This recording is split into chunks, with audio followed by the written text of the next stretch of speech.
Hey, back with another video.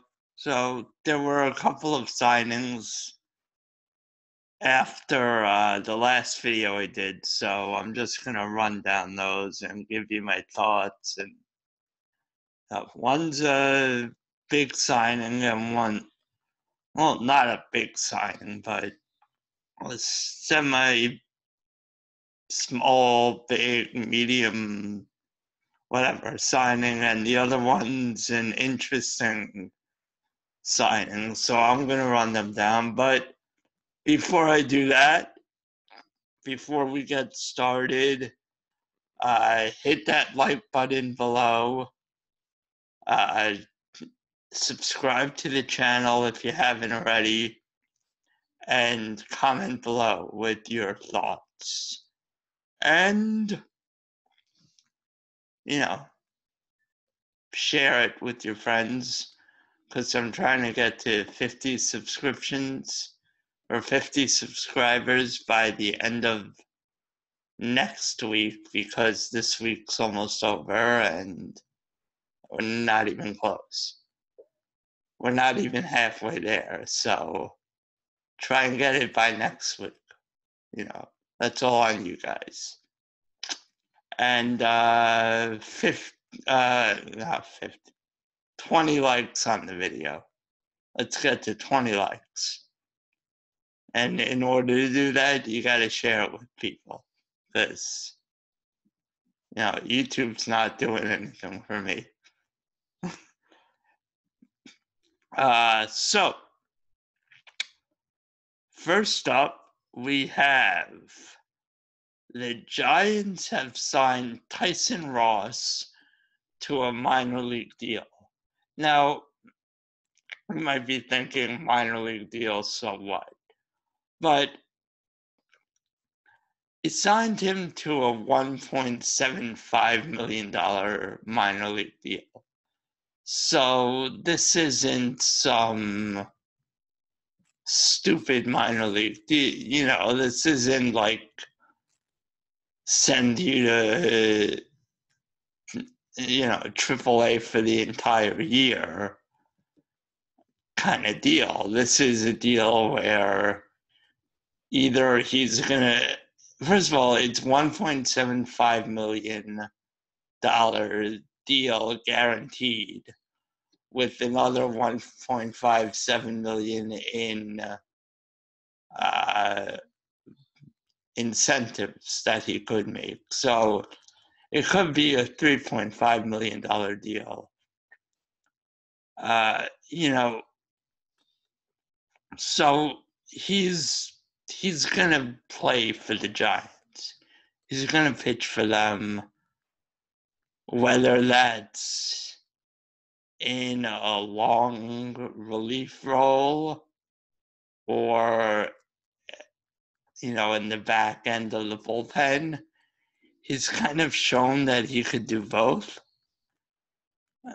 In 2013, his first full year, or not really his first full year. I mean, I don't know what you want to call it, but for his entire career, he's made 142 starts, but he's pitched in 203 games. So he's made 61 relief appearances in his career. So he's not unfamiliar with the bullpen, is I guess you could say. So I could see him being like your sixth starter type, where he's at your, he's a depth piece, really. That's what he is. Pitching out of the bullpen, but if you need an extra starter, he can step right in and give you a bunch of innings. Because really, a long reliever. There are a bunch of starters that, you only rely on for 4 or 5 innings at this point. So, I mean, look at uh, maybe pair him with an opener. I don't know. But so it's an interesting signing. He's not going to do anything great. He doesn't strike guys out anymore. He walks guys. I mean, you could just hope that he's a decent uh, fifth starter type with, out of the bullpen, he's an innings eater. That's really all he is. Or that's what you hope for from him. But I don't even know if you can hope for that. But it's a minimal investment, and I mean, they're not really, the Giants aren't going to compete this year, so it's probably trade bait at the deadline if he performs decently. But next up, we have Starlin Castro. So the Washington Nationals have signed Starlin Castro to a 2-year, $12 million deal. So $6 million a year. And, he's going to be 30 at the beginning of the season. Turns 30 right before the season starts at the end of March. So, I mean, so with the Yankees, he was actually pretty good. In his 2 years with the Yankees, his first year wasn't great offensively.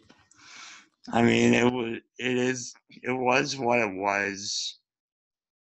Then his second year with the Yankees is when he really, everyone was like, "Oh my God, who is this guy?" Because he's been around a long time. And, at the beginning of his career with the Chicago Cubs, he had a bunch of good years and a bunch of not so good years. He kind of flip-flops back and forth. And then his first year with the Marlins in 2018 was very similar to the Yankees. His average was down a little, but that could be his that's mostly luck, I think. And then, but last year with the Marlins, he wasn't very good. It was more like his first year with the Yankees. Actually, it's almost exactly the same. So his first year with the Yankees, he had 270, 300, 433. And last year with the Marlins, he had 270, 300, 436. So it's 3/100ths of a difference in slugging percentage. I mean, that's the only difference. So, I mean, he's a nice little role player, I guess. You could, especially if he performs like he did in 2017 or 2018. I mean, he's